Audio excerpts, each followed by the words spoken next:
திமுக மீண்டும் ஆட்சிக்கு வராங்கங்கிறது எல்லா பத்திரிகைகளுமே போட்டுட்டாங்க. கொஞ்சம் கிரெடிபிளான நிறுவனம் வந்து திமுக மீண்டும் வருதுங்கிறத சொல்லும்போது அந்த பாதை, அந்த டைரக்ஷன், அந்த திசை திமுகவை நோக்கி இருக்குன்னு பார்க்குறோம்.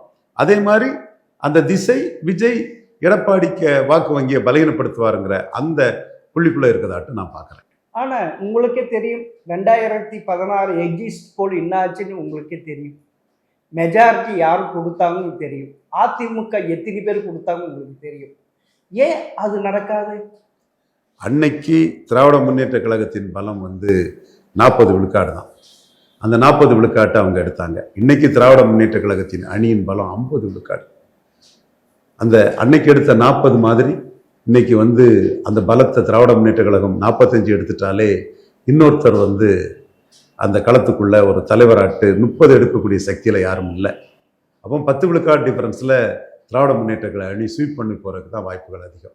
ஆனால் 2019 என்ன வாக்கு சதவீதம், 2021 என்ன வாக்கு சதவீதம், 2024 என்ன வாக்கு சதவீதம் இருக்க குறைஞ்சிக்கிட்டே வருது இல்லை சார்? ஒரு 45 விழுக்காடு ஒரு ஸ்டாச்சுரேட்டட் ஓட்டாட்டு பிலோ 45 அபோவ் 45 நிற்குதுல்ல கண்ணன். அதில் ஃப்ளோட்டிங்